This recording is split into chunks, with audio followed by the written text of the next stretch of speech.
பரத், காயத்ரி, மைத்ரேயி 3 பேரும் அந்த போர்டு ரூமிற்குள் இருந்த பெரிய திரையின் முன்பு நின்று கொண்டிருந்தார்கள். 2 வெளிநாட்டினர் மறுபக்கத்தில் அமர்ந்து கொண்டிருந்தனர். ஒருவன் ஆங்கிலத்தில் பேச ஆரம்பித்தான். இப்ப பாஸ் உங்ககிட்ட பேசுவாரு என்றான். சட்டென்று திரையின் காட்சிகள் 2ஆக பிரிந்தது. அதில் இருட்டடிக்கப்பட்ட ஒரு பகுதியில் ஒருவரின் முக அமைப்பு பார்ப்பதற்கு காட்சி பிழை போல தெரிந்தது. என்ற ஒரு குரல் கேட்டது. அந்த குரலை கேட்டவுடன் மைத்ரேயின் உடலில் ஒரு விரைப்பு தெரிந்தது. குட் மார்னிங் ஆல்வின் என்றாள்.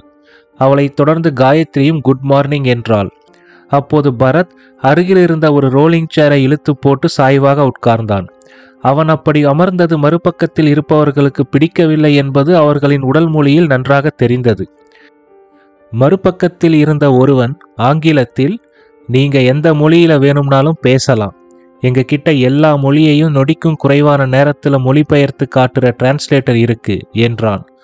உடனே பரத், எந்த மொழியா இருந்தாலுமா என்றான். மறுபக்கத்தில் இருந்தவன், எஸ், எந்த கேடுகெட்ட மொழியா இருந்தாலும் என்று கூறி நமுட்டு சிரிப்பு சிரித்தான். உடனே பரத் சப்தமாக, டோமரு தா ஒப்பம் அவனே என்றான். மறுபக்கத்தில் டிரான்ஸ்லேட்டர் போலிச்சொல் என்று காட்டியது. அதை பார்த்து மறுபக்கத்தில் இருந்தவன் தடுமாறினான். காயத்ரி சிரிப்பை கட்டுப்படுத்த உள்வுதட்டை கடித்து கொண்டு சமாளித்தாள். மைத்ரேயிக்கு பதட்டமாக இருந்தது. எங்களுக்கு புரியல என்றான் மறுபக்கத்தில் இருந்தவன். ஆனா எங்க நாட்டுல உங்க டிரான்ஸ்லேட்டர் இல்லாமலே நான் இப்ப பேசுனது எல்லாருக்கும் புரியும் என்றான் கிண்டலாக. மைத்ரேயி ஹஸ்கி வாய்ஸில், பரத் ப்ளீஸ் என்றாள். உடனே பரத், அட என்ன மேம் நீங்க, அந்த ஆளு முகத்தை கூட காட்ட மாட்டேங்கிறாரு, அவர்கிட்ட என்னத்தை பேச சொல்றீங்க? லேடிஸ் நீங்களே தைரியமா நிக்கிறீங்க, அந்த ஆள் என்னமோ இருட்டுக்குள்ள உட்காந்துக்கிட்டு அப்படின்ட்டு இருக்காரு என்றான். பரத்தின் பேச்சு மறுபக்கம் இருந்த நபரை எரிச்சலடைய செய்தது. சட்டென்று அந்த திரையில் இருட்டடிக்கப்பட்ட இடம் தெளிவாக தெரிய ஆரம்பித்தது. ஒரு வெள்ளை நிற கோட் சூட்டில் ஒரு வெளிநாட்டுக்காரர் அமர்ந்திருந்தார். அவர் முகத்தில் எந்த சலனமும் இல்லை. ஐ எம் ஆல்வின், நீ என்ன பார்க்கணும்னு சொன்னியாமே. அப்பாடா, பார்க்க நல்லா கிளாஸான ஆளாதான் இருக்கீங்க என்றான் பரத். விஷயத்துக்கு வா என்றான் ஆல்வின். அவனுடைய முகத்தில் துளியும் சிரிப்பில்லை. இதை கேட்ட பரத்தும் நிதானமாக பேச ஆரம்பித்தான். நீங்க தெரிஞ்சுக்க நினைக்கிற விஷயம் நம்ம சக்திக்கு அப்பாற்பட்ட விஷயம். சந்திர கிரகணத்தப்ப நடக்கிற நடுநிலவு மறைப்பு நேரத்துல மட்டும்தான் என்னால இதை பத்தி பேச முடியும். ஆனா அடுத்த சந்திர கிரகணத்துக்கு இன்னும் 1 வருஷத்துக்கு மேல காத்திருக்கணும். என்னோட ஆயுள் முடிய இன்னும் சில மாசம்தான் இருக்கு. இங்க பிரஜாபதி இறந்ததுல இருந்தே உங்களோட ஆள் பலத்தையும் அதிகாரத்தையும் பத்தி நான் நல்லா புரிஞ்சுக்கிட்டேன். உங்களுக்கு என்னால என்ன உதவி பண்ண முடியுமோ கண்டிப்பா பண்றேன். ஆனா என்னோட மறைவுக்கு அப்புறம் என்னோட குடும்பத்தை நீங்க தொந்தரவு பண்ண கூடாது என்றான். ஆல்வின் தீர்க்கமாக யோசித்தான். பிறகு, சந்திர கிரகணத்தப்ப மட்டும்தான் உன்னால பேச முடியும்னா இப்ப மட்டும் உன்னால எப்படி எங்களுக்கு உதவ முடியும் என்றான்.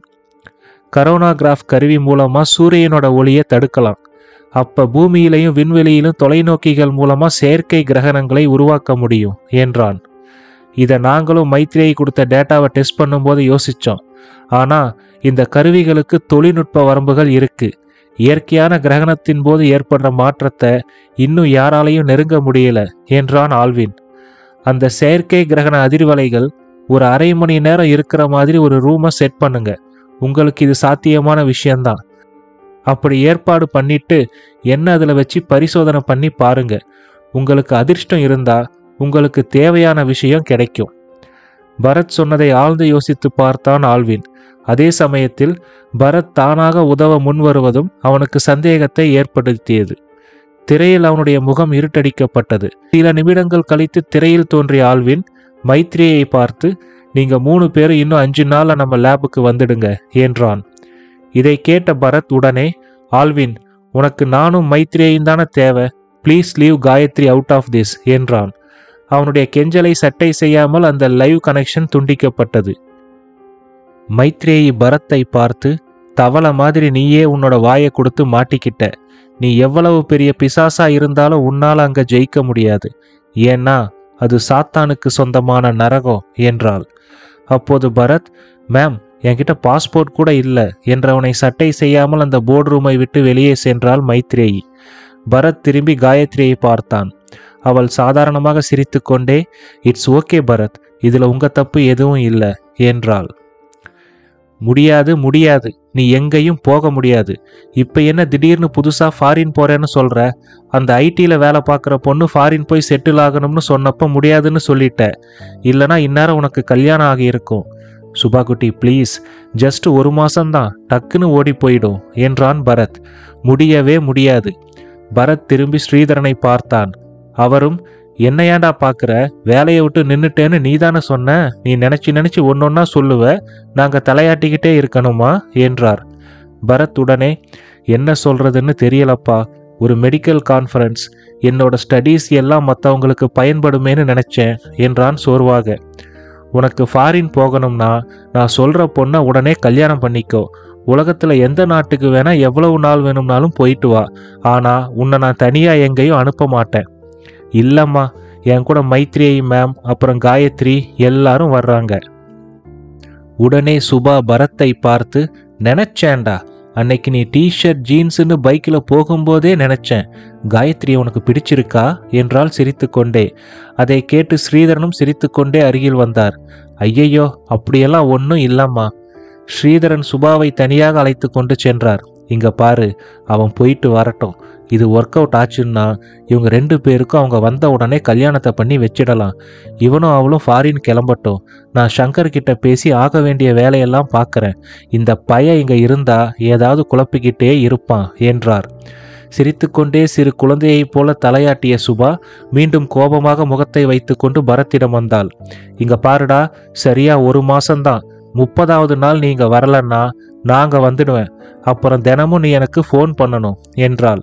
பரத் சிரித்துக்கொண்டே சரி என்பதைப் போல தலையாட்டினான். அடுத்த 2 நாட்கள் பரத் ஃபேக்டரியில் சில பாதுகாப்பு விஷயங்களை மாற்றி இருந்தான். முத்தண்ணனிடம் சற்று கூடுதல் கவனமாக இருக்கும்படி கேட்டுக்கொண்டான். ரோந்து செல்லும் ஜீப்களின் சுற்று எண்ணிக்கையை அதிகப்படுத்தி இருந்தான். மைத்ரியை அழைத்ததால் சுந்தரம் ஹாஸ்பிட்டலிற்கு சென்றான். அங்கு அவனுடைய பாஸ்போர்ட்டையும் விசாவையும் காண்பித்தாள் மைத்ரியை. பிறகு பரத்திடம், உங்க அப்பா அம்மாவுக்கு நீ ஃபாரின் கிளம்புறது தெரியும் தானே என்று கேட்டாள். ஓ தெரியுமே, 30 நாளுக்குள்ள வந்துடுவேன்னு சொல்லியிருக்கேன். அதற்கு மைத்ரேயி, நீ திரும்ப இங்க வருவேன்னு எந்த கேரண்டியும் என்னால் கொடுக்க முடியாது என்றாள். அப்போ எங்க அப்பா அம்மா என்னை தேடுனா, உன்ன மாதிரியே ஒரு உருவமைப்போட ஒரு பணத்தை ரெடி பண்றது அவங்களுக்கு அவ்வளவு கஷ்டமான காரியம் இல்லை. மைத்ரேயி கூறியதை கேட்டு சிரித்து கொண்டே, எல்லாராலையும் PhD பண்ணிட முடியாது போல இருக்கே மேம், சும்மா மிரட்டுறீங்களே என்றான் கிண்டலாக. மேலும், எனக்கு எந்த பிரச்சனையும் இல்லை மேம். என்னோட ரமா, பிரணவ், அப்பா, சுபா குட்டி எல்லாரும் ஒரே வீட்டில் சந்தோஷமா இருக்காங்க. எனக்கு அதுவே போதும். என்ன, என்னோட அம்மா தான் ரொம்ப கஷ்டப்படுவாங்க. ஆனால் பிரணவுக்கு ஒரு கல்யாணம் ஆகி பேரப்பிள்ளைய பார்த்துட்டா அப்புறம் என்னை பற்றி சுத்தமாக மறந்துடுவாங்க. இப்போ எனக்கு இருக்கிறதெல்லாம் ஒரே ஒரு கவலை தான். எனக்கு அப்புறம் நான் சம்பந்தப்பட்ட யாருக்கும் இவங்களால எந்த தொல்லையும் வரக்கூடாது என்றான். போர்ட் ரூமை விட்டு வெளியே வந்த பரத் எதிரில் விஜிதா வருவதை பார்த்தான். அவள் முகத்தில் இப்போது யதார்த்தமான ஒரு புன்னகை மட்டுமே இருந்தது. விஜி, நான் ஃபாரின் போக போறேன். தெரியும், காயு சொன்னா. எனக்கு ஒரு ஹெல்ப் பண்ண முடியுமா? சொல்லுங்க பரத். ரமாவுக்கு கொடுத்த மருந்தெல்லாம் இன்னும் 1 வாரத்தில் தீர்ந்துடும். நீ கொஞ்சம் அவளை அழைச்சிக்கிட்டு வந்து செக்அப் பண்ணி பார்க்குறியா? நீங்களே சொல்லாமல் இருந்தாலும் நான் அதை பண்ணியிருப்பேன் என்றபடி தன் டைரியை திறந்து அதில் ஒரு பக்கத்தை காட்டினாள். அதில் முன் தேதியிட்ட பகுதியில் ரமாவின் பெயரும் மற்ற விவரங்களும் இருந்தது. Thanks Viji, you are so sweet என்றான். அவளும் சிரித்து கொண்டே எஸ் ஐ ஆம் என்றாள் யதார்த்தமாக. பரத் கிளம்ப வேண்டிய நாளும் வந்தது. அன்று அதிகாலை 4 மணிக்கே எழுந்து விட்டான். பல வருடங்களுக்கு பிறகு அவனுடைய வீட்டின் மொட்டை மாடிக்கு வந்தான். சிறுவயதில் அவ்வப்போது தனியாக அமர்ந்து கொண்டு செய்வதெரியாத அழுது கொண்டிருந்த ஒரு இடத்தில் போய் நின்று கொண்டான். ஏனோ அவனுடைய மனது மிகவும் பாரமாக இருந்தது. என்ன பரத், இவ்வளவு சீக்கிரமா எழுந்துட்ட என்ற ரமாவின் குரல் கேட்டு திரும்பினான். அவனுக்கு அருகில் வந்து நின்றாள் ரமா. தூக்கம் வரலைங்க. உங்களை இப்போ இங்கே பார்த்ததும் ரொம்ப நல்லதா போச்சு. நான் உங்ககிட்ட பேசினது எதையும் மனசில் வச்சுக்காதீங்க. உங்களுக்கு இந்த வீட்டில் இருக்க பிடிச்சிருக்கு தானே? என்ன பரத் இப்படி கேட்குற? சொர்க்கம் பரத் உங்க வீடு. இவ்வளவு யதார்த்தமாக அன்பாக யாரும் இருக்க மாட்டாங்க. உங்கள் அளவுக்கு எங்கள் அம்மாவுக்கு தைரியம் இல்லைங்க. தயவு செஞ்சு அவங்க கிட்ட எப்பவும் கோபப்படாதீங்க. என்னோட சுபா குட்டிக்கு யாரையுமே வெறுக்க தெரியாது. பிரணவ நல்லா பார்த்துக்கோங்க. உங்கள் உடம்பை ஜாக்கிரதையாக பார்த்துக்கோங்க. சாதாரண ஒரு வெளிநாட்டு பயணம்தானே, இவன் எதற்கு இந்தளவிற்கு புலம்புகிறான் என்று ரமாவிற்கு புரியவில்லை. பரத், நீ ஒன்றும் கவலைப்படாத. என்னால் முடிஞ்ச வரைக்கும் நல்லபடியா பார்த்துக்கிறேன், நீ பத்திரமா போயிட்டு வா என்றாள். பரத் மெதுவாக அங்கிருந்து சென்றான். சரியாக விடிந்து இன்னும் வெளிச்சம் வராததால் அவனுடைய கண்களில் வழிந்த கண்ணீரை ரமா பார்க்கவில்லை. காலை 9 மணிக்கு பரத் வீட்டை விட்டு கிளம்பினான். சுபாவிற்கு கண்கள் கலங்க ஆரம்பித்தன. பார்த்துடா, ஜன்னல் பக்கம் உட்காராத என்றாள். அதற்கு ஸ்ரீதரன் சிரித்துக்கொண்டே, ஆமாண்டா, தூக்கி தூக்கி போடும், போய் நடு சீட்ல உட்கார்ந்துக்கோ, டிரைவர் பக்கத்துல உட்காராத, எங்கேயாவது புளிய மரத்துல மோதிடுவான் என்றார் கிண்டலாக. நீங்க சும்மா இருக்கீங்களா என்று கோபமாக சொன்ன சுபாவை இறுக்கமாக அணைத்து கொண்டான் பரத். வாசலிற்கு அருகில் வரும்போது எதிரில் அண்ணம்மா வந்தாள். நல்ல வேலை, கிளம்புறதுக்குள்ள நீங்க வந்துடணும்னு நினைச்சேன், வந்துட்டீங்க என்றபடி அண்ணம்மாவை கட்டிப்பிடித்து கொண்டான். அண்ணம்மாவிற்கும் கண்கள் கலங்கிவிட்டன. பத்திரமா போயிட்டு வாப்பா என்றால் அவனுடைய தலையை ஆசீர்வதிப்பதைப் போல தடவிக்கொண்டே. பரத் அண்ணம்மாவை பார்த்து கண்கள் கலங்கியபடி, சுபா குட்டியை பத்திரமா பார்த்துக்கோங்க என்றான். அனைவரிடமும் விடை பெற்று கொண்டு ஏர்போர்ட்டிற்கு வந்தனர் பிரணவும் பரத்தும். காரிலிருந்து கீழே இறங்கிய பரத் பிரணவை பார்த்து, பிரணவ், ஒரே ஒரு தடவை உன் கூட சேர்ந்து தம்மடிக்கணும் போல இருக்கு, ப்ளீஸ் என்றான். சார், நான் அந்த பழக்கத்தை விட்டாச்சு, ப்ளீஸ் கம்பல் பண்ணாதீங்க, ஒரே ஒரு ஃபேக்டா, ப்ளீஸ்டா. முடியவே முடியாது, சுபாமா கிட்ட ப்ராமிஸ் பண்ணிட்டேன், நீங்க வேணா அடிங்க. பரத் ஒன்றும் சொல்லாமல் பிரணவை இறுக்கமாக கட்டிப்பிடித்து கொண்டான். பிரணவ் சங்கோஜப்பட்டு விலகும் வரை பரத் தன் அணைப்பிலிருந்து அவனை விடுவிக்கவில்லை. பிறகு பிரணவிடம் ஒன்றும் சொல்லாமல் தன் லக்கேஜுகளை எடுத்துக்கொண்டு செக்கின் ஏரியாவிற்கு திரும்பி பார்க்காமல் சென்று விட்டான் பரத். விமானத்தில் பரத்திற்கும் காயத்ரிக்கும் நடுவில் அமர்ந்திருந்தாள் மைத்ரேயி.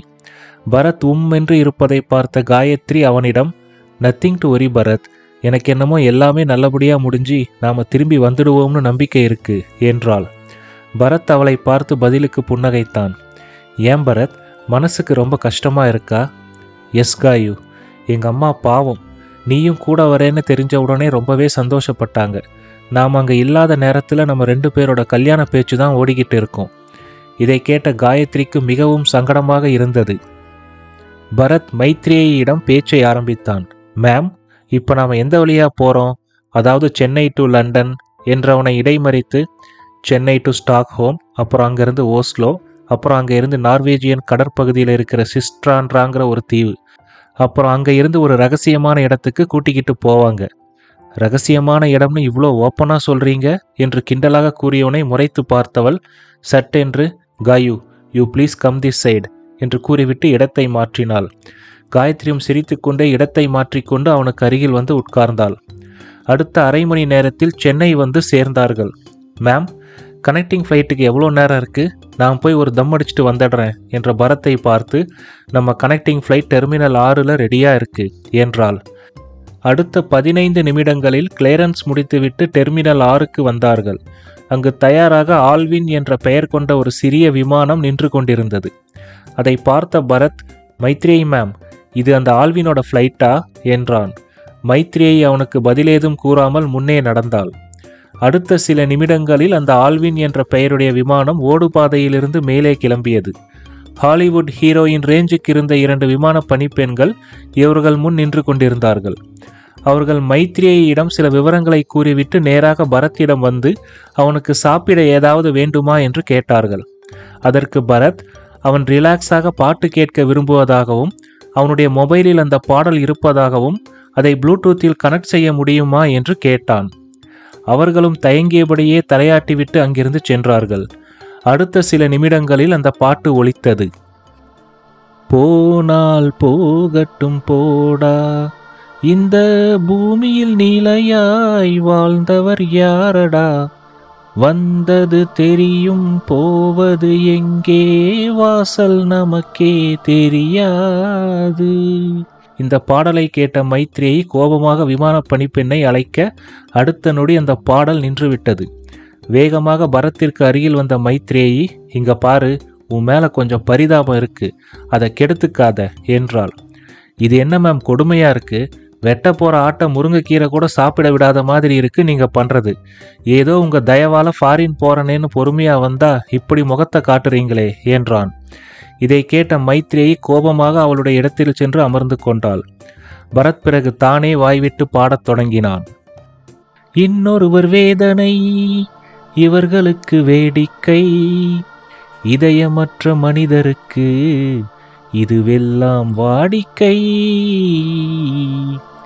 எத்தனை பெரிய மனிதருக்கு எத்தனை சிறிய மனம் இருக்கு. உடனே மைத்ரேயி கோபமாக அந்த இடத்தை விட்டு வேறு இடத்திற்கு சென்று அமர்ந்தாள். காயத்ரி பரத்திற்கு எதிராக அமர்ந்து கொண்டு தலையை குனிந்தபடி சிரித்து கொண்டிருந்தாள்.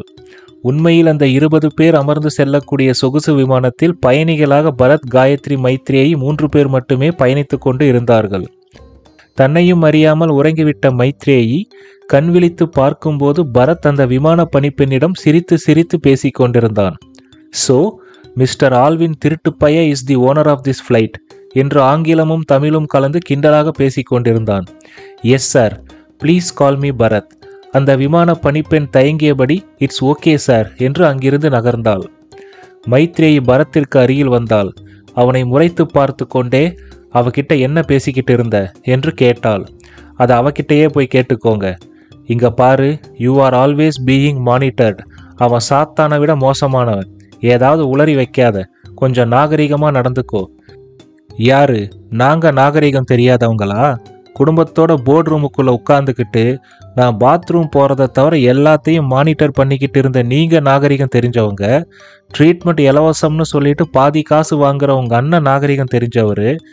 ஏதோ தூக்கம் வர மாட்டேங்குதே, கொஞ்ச நேரம் பேசலாமேன்னு அந்த ஏரோஸ்டஸ் கிட்ட பேசினா என்னமோ உங்க தங்கச்சி கிட்ட கடலை போட்ட மாதிரி கோவிச்சிக்கிறீங்களே. மைத்ரேயி தன் தலையில் தானே அடித்து கொண்டு அங்கிருந்து நகர்ந்து சென்றாள். காயத்ரி பரத்தை பார்த்து, உங்களுக்கு என்னாச்சு, ஏன் இப்படியெல்லாம் பண்றீங்க என்றாள். பரத் மெதுவாக தயங்கியபடி காயத்ரிக்கு அருகில் வந்தான். காயத்ரிக்கு நெஞ்சு படபடவென்று அடித்து கொண்டது. காயு, எப்படியும் நான் திரும்பி வர்றதுக்கான வாய்ப்பு ரொம்ப கம்மி, அதனால என்றபடி அவளுக்கு மிக அருகில் நெருக்கமாக வந்தான்.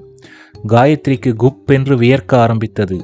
கண்களில் மிரட்சியுடன் நடுங்கிக் கொண்டே அதனால என்று மீண்டும் சொன்னவளின் காதருகில் வந்து, இந்த ஃபாரின் ஃப்ளைட்டில் சரக்கெல்லாம் கிடைக்குமாமே, போன ஜென்மத்தில் அடித்தது காயு, அடுத்த ஜென்மத்தில் நாயா பிறக்க போகிறனோ இல்லை நரியா பிறக்க போகிறனோ. நீ கொஞ்சம் மைத்ரேயி மேடத்துக்கிட்ட சொல்லி அப்படி ஏதாவது இங்கே இருந்தால் கொண்டு வர சொல்ல ப்ளீஸ். நான் எது கேட்டாலும் அந்த ஏர் ஹோஸ்டஸ் மைத்ரேயி மேடத்துக்கிட்ட கேட்டுட்டு தான் கொடுக்குறாங்க என்றான். அவன் தன்னை விட்டால் போதுமென்று அங்கிருந்து நேராக மைத்ரேயிடம் ஓடிப்போய் அவன் கேட்டதை பற்றி கூறினாள் காயத்ரி. மைத்ரேயி சலிப்பாக men will be men always என்று கூறிவிட்டு அங்கிருந்த விமான பணிப்பெண்ணை அழைத்து show him the available liquor items என்றாள். பரத் தன்னிடம் வந்த விமான பணிப்பெண்ணிடம் 1 Bacardi half bottle, lemonade half bottle, do you have lemon or mango pickle for side dish என்றான். அவன் கேட்ட விதத்தை பார்த்து ஒரே நேரத்தில் தலையில் அடித்து கொண்டார்கள் காயத்ரியும் மைத்ரேயியும்.